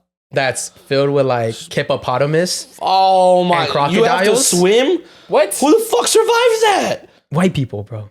No, hippopotamus are fuck. You know how fast they are in water? I know, yeah, but I'm just like alligators and majestic in water. Yeah, it's infested like a fucking 1,000-pound beast just going like 40 miles per hour, like nothing. They're the ones that kill the most people in Africa, right? Yeah, crocodiles are scared of them. Crocodiles, yeah, crocodiles are scared of them. Yeah, so look, let me. Oh, they fuck up crocodiles like nothing. Yeah, dude. Yeah. I'd want to touch a hippopotamus. Hell no, I would stay as far away as possible. Why? Like a baby one? I had a dream. I had once had a dream that I was like on a beach, and all of a sudden, all these baby hippos started coming out of the water. Oh, wow. And then they started just like playing with me, dude. I was like having the fucking time of my life in this dream. I woke up and I had like 3 like pillows be like. Because I thought it was all these little like hippos, like, oh my god, they're so cute, oh my god, you know. And then you wake up and you're like, oh fuck, like, what am I doing? Like, it's all like a bunch of oh man, that sounds like such a nice dream. Yeah, that sounds like a nice dream. That's a dream I want to chase. You know who had hippos to torture their fucking people? Oh yeah, Pablo Escobar. Oh, look, you see? Oh hell no! Look at that. How are they not falling off? What are they holding on to? The tour guides are holding them by the ankles. As dangerous as this looks, no matter how he just did this because he wanted to show his body. Look at that. Oh, something doesn't let him fall. To learn the secrets of the rocks. Mysterious wonder of the world, then prepare to take the plunge. He actually fucking. Here's how to survive. So isn't that crazy? So the Devil's Pool. The Devil's Pool, yeah. So I think what it is, so it's this big ass waterfall, but right where the water ends, I think there's like a little wall, like just made by nature of rocks, right? Okay. So you know how like when like an infinity pool, you know how they look? I think it's like that. But if water's pushing down, it should break. Yeah, it shouldn't stay there. So I literally saw a comment that like, just imagine the one tourist that goes when erosion's about to like finish it off. Oh, yeah, if it's just chipping away, it's gonna chip away at one day. Boom. But they also unless it's like gravity with like magnetic field. Yeah, I saw because I got super like interested in it. I was like, how the fuck are people not falling over? And so when usually it's open, is like I think around like August to December when the flow isn't as hard, so it doesn't push as much. It just looks nice. But there is a lot of water flowing down. Yeah. And the tourists, they hold you by the ankles just to be safe. Okay. Okay. But I want to ask you guys, would you guys do that? No. You do that? Fuck yeah. No. If I don't have to go through the fucking river, I could probably get a helicopter and get up there. Nah, but you still gotta go through the hippopotamus infested waters. I doubt you're swimming. I doubt you're swimming in that water. I feel like you're not swimming in the water. I feel like you're going through a boat. You have to go in a boat. No. No, yeah, you are. Like they're literally shows. So they said like one part of the surviving is the adventure to get there. You're going to go through like these. There's like they're far away, but they're there, and they all link up. Watch, let me show you. You swear the hippos don't want to go on that side of the fucking water? Hey, bro, watch out. The tourists over there, bro. It's Zimbabwe, bro. We gotta make sure the Zimbabweans make their money. Africa's built different. I had a hard time coming from like Santa Monica to the Inland Empire. Like I'm not like a couple cholos stepped up and you're like, "What's the home? Where you from?" Watch, like let me show you the part where, you have to swim across an ocean of crackheads. The hippos are like, "Hey, we can't fuck with the Zimbabweans' money over there. All right, let's not attack those tourists over there." Look, I'm gonna show you.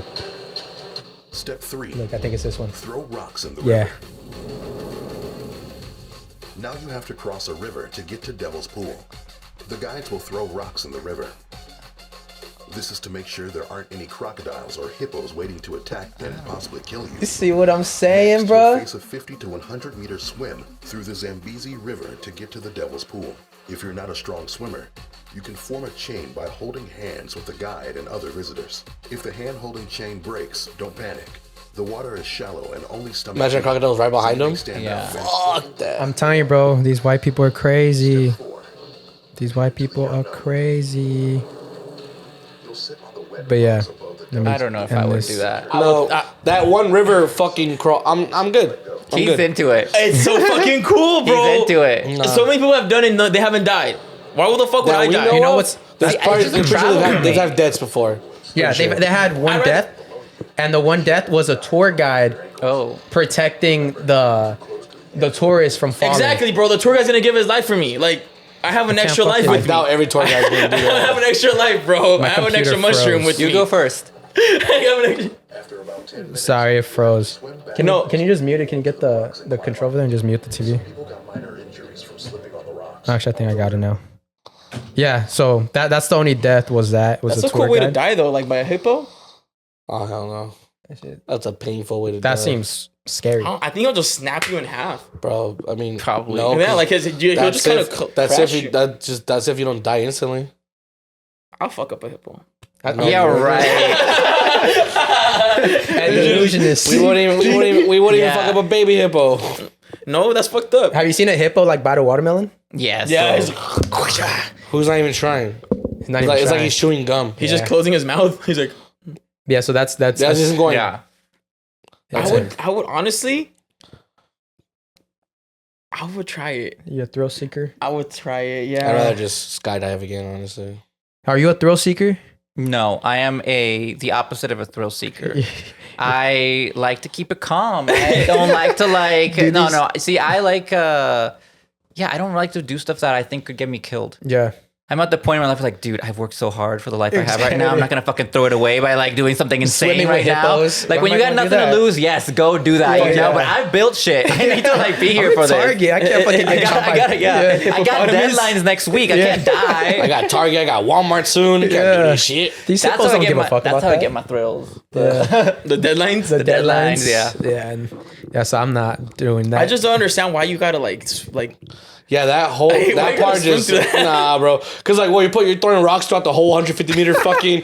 How are you gonna know, bro? Crocodiles can blend in so well in the water, bro. It's I like, would think that would attract them. They're like, oh shit, here they come. yeah, there's a splash. What the There's a fuck is splash. that? Let's go check it out. Speaking about splashes, bro, I've been seeing so many TikTok videos about how sharks are like the nicest animals.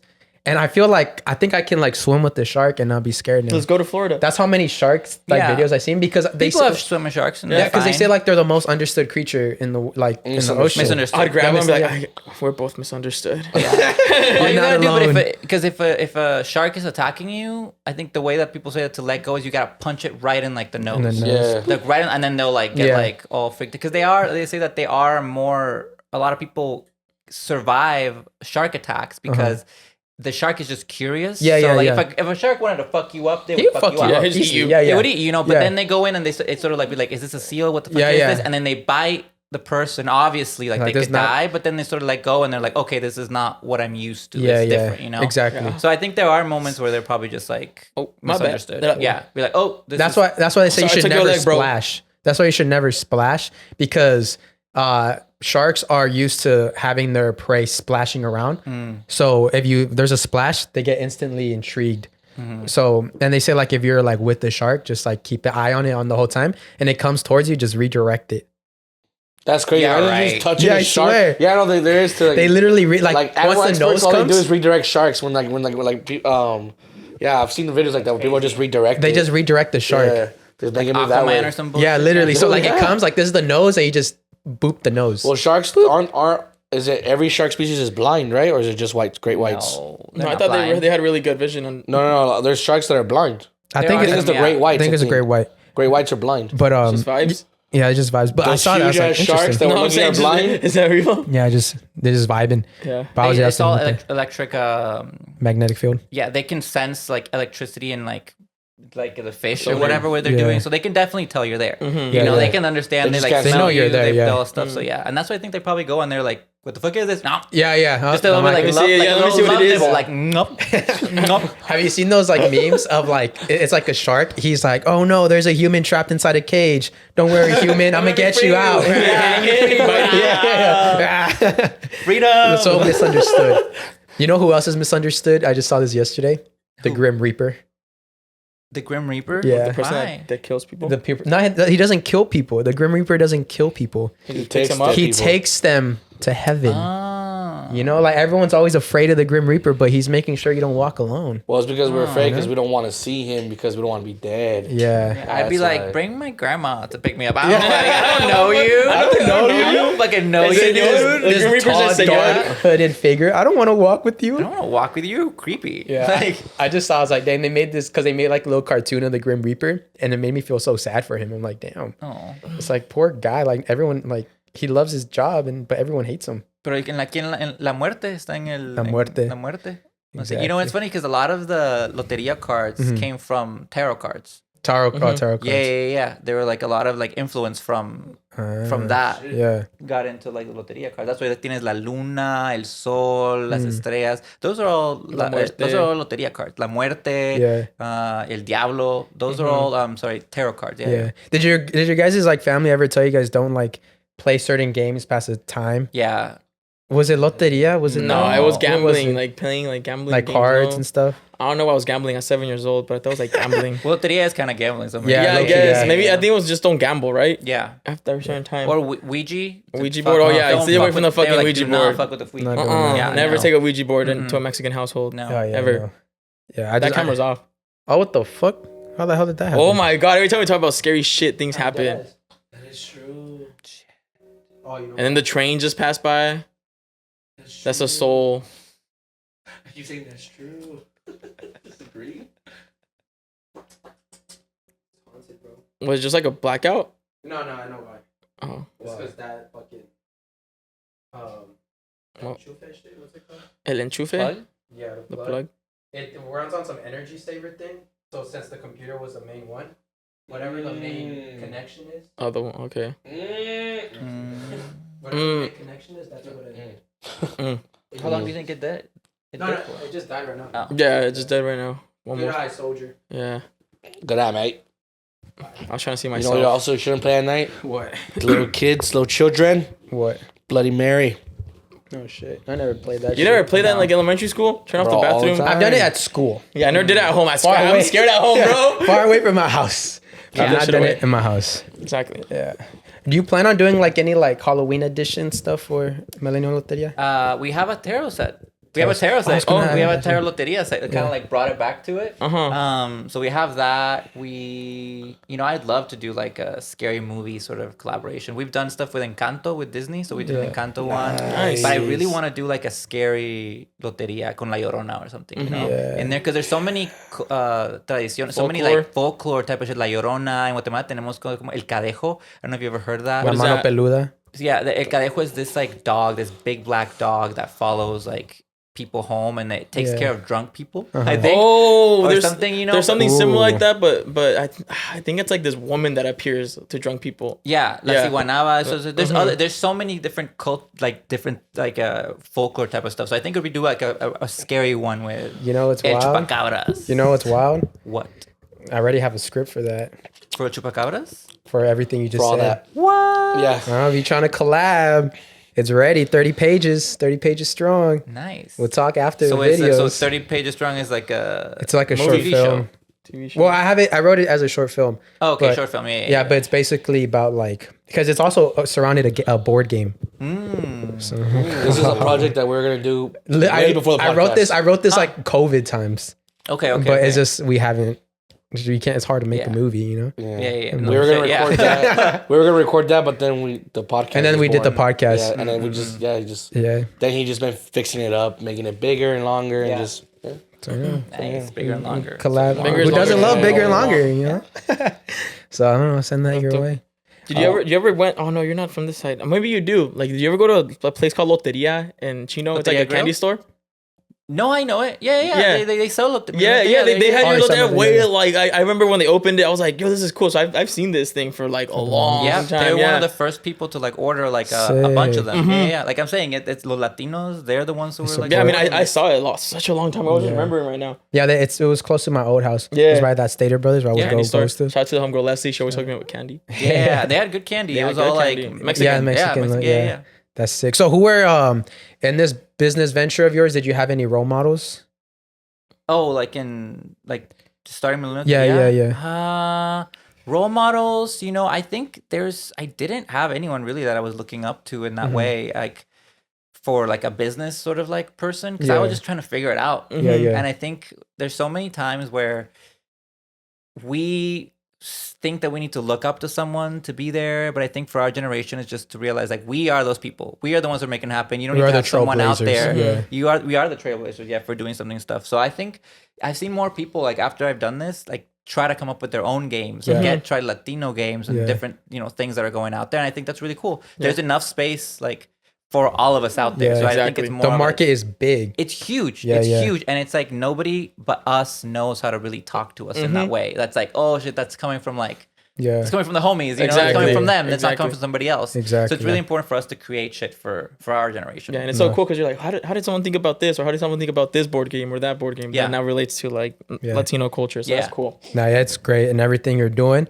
it's amazing. We want to thank you again for joining us, because this was a beautiful time. It's over. I know. Time goes by really fast, huh? So No, but honestly, I feel like it's a huge inspiration, because I feel like everyone like our age already, like we think of like games, like, or just like stuff we want to start, but we never start it. We never actually make it happen. So seeing you have an idea, make it happen, and then end up in Target and now going to Walmart is huge, and it's a huge inspiration for everyone. Big time. So thank you, man. I think that's what I want for people to see, that it's all about going out there and doing the stuff. It's 90% of it is just the effort, and then 10% of it is the talent. And no, 9% of the talent. No, sorry. Let's rewind back again to that thing. I think it's 50% is your effort, and then 45% is the people you know. And then the other 5% is your talent. It's really like talent. Like there's so many talented people out there. There's so many people who have this amazing like talent. You can outsource talent. They just don't have the drive to do it. They put so many barriers, like I'm not gonna do this because of this, or like my parents are gonna think this, or my family's gonna think that, and they just put so many barriers that they don't want to overcome, or for some reason they're like in their mind. Just do something. Just start doing it, and like things will follow. Everything sort of like falls into place. I didn't start this game, and all of a sudden we were at Target. It's been years of like working and grinding and like meeting people, and I think that's what really like gets you. That also makes you feel really good. Yeah, yeah. Because you know how hard you fucking work. Yeah, for it. it wasn't just given to you. No, nobody Like, gave me. yeah, Like I exactly. really had to work and to make this, like everything from like the design, from like the little jokes and the thing, like everything's got my my That's touch. great. So it's really cool when people appreciate it. And Of course. go buy it at Target. You can also get it at Amazon. By the way, this is like adult expansion pack. Oh, yeah. Get it at fun. Amazon. You guys can keep it here. So when you invite people over, so. Thank you. No, Yeah, for sure. Thank you. And now our last question. Now that you know us a little bit more, what would be our Millennial Loteria card? Oh, perfect. Okay. He already had one. He's like, oh, I had this. Yeah, I had this. You definitely would be a fuckboy. I can tell right now. I can tell a fuckboy. It's just a from a mile character, away. bruh. It's networking. It's networking. From a mile away. This guy is el tóxico. Yeah. Like that. El tóxico. Y este es el gordito vergón. El osito. El osito. El osito. El osito. Vergón. No. You forgot the last part, buddy. I don't want that one. I don't want that one. Yeah. But That's my new name on Instagram, man. thank you so much for joining us. Thank If you you, want to Mike. let people know your social media handles, I know you already said where you can find them, but your last Yeah, just Millennial Loteria on Instagram or on TikTok, or we have, I think hopefully I can get 100,000 followers on Instagram this year. I have 270 on TikTok. I really want, so if 3,000 of you are listening out there, you go. follow me because I'm 3,000 away from right. from Instagram. And I think that once I get that, I think other brands will start looking and be like, oh shit, he's like, if he said if he gets 3,000 followers in a week, he'll make us our own I.E. Loteria card expansion pack. Right? I'll make you cards. I'll make you guys some cards. That's a challenge. So get him 3,000 in a week. We can make it happen by next Wednesday. By next Wednesday. Well, no, because it's coming out. This won't come out till Wednesday after. So, but just in a week, give them a 3,000 Come followers. week from when you've seen this. Yeah. A week after you see this, give them 3,000. We'll get our own IE Go cards. like Millennial Loteria on Instagram. It's really funny shit. Yeah, it is funny. Yeah, it's really funny. Yeah. It's not just like a brand, because you know how there's brand Instagram pages and they just post their brand stuff. You actually make also like funny content. Yeah, I with make it. funny content. I do thirst traps. I know you're not looking at me if you're like just listening to me. I do thirst traps. I wear gray sweatpants. I'm wearing them now. It's totally fine. Yeah. Well, thank you for joining us so much. Imprints right there. His imprints My there. prints right there. Yeah. Like I said, it's all based on Loteria. So if you see the dick pic, that's just modeled after my It's just dick. modeled. That's just like, I just traced over it. Well, thank you so much for joining us. Thank you guys for watching. Thank you, Mike. Make sure to like, comment, share, subscribe. You can find me at Saul V Gomez at every social media platform. Y'all can find me at I know Cesar. Airbear_IE. And again, Millennial Loteria. Thank you guys for watching. Bye. Peace. Woo. That was so fun, guys. No, thank you, That was Mike. super fucking awesome. What's up, guys? And now it's time to shout out our friends at Patreon. If you don't know what Patreon is just another website where we upload more content for you guys. You can join now for only $5. $5. $5. And now we're starting to expand our vlogs. If you want to see our day at Spotify, you can go on Patreon now and check out our Spotify vlog. That's right. So first, we're going to shout out our sugar mamas and our sugar daddies. We're going to start off with Rolando Roman. Oh, Rolando. Fidel, the billionaire Menes. Fidel Castro. Jonathan. Jonathan. Joel Nava. Joel. Diana Esparza. Diana. Abigail Aguilar. Abigail. Fatima Corpeno. Fatima with the fatty. Evelyn Perez Villa. Evelyn with the, With the wop. wop. David Naranjo. David with the giant wiener. Gloria Maravilla. Gloria with Love the that last name. Maravilla. boobs. Isaac Bustos. Isaac with the big tits. Lucero Chavez. Lucero with the cute ass face. Kim, aka Yo Girl KK. Kim with the KK.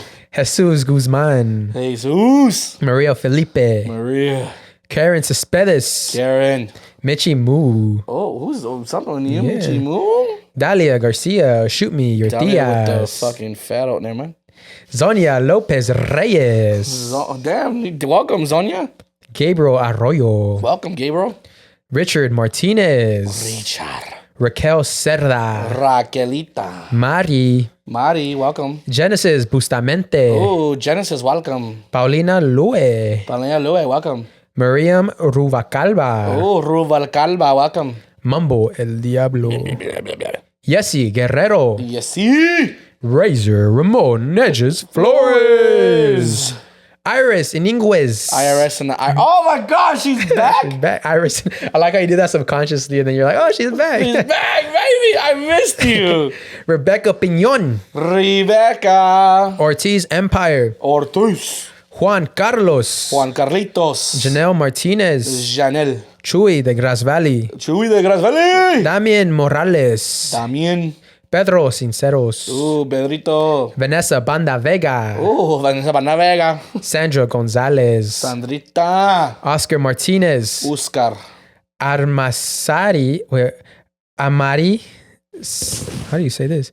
Amaritzi. I think Amaritzi. Amaritzi Cano. I like that. That's a nice name. Laura Serafin. What? She back. She's back? Felipe Chavez. Philip. Quique y la novia Perez. ¿Qué onda, Quique? George Martinez. ¿Qué onda, Jorge? Joelo.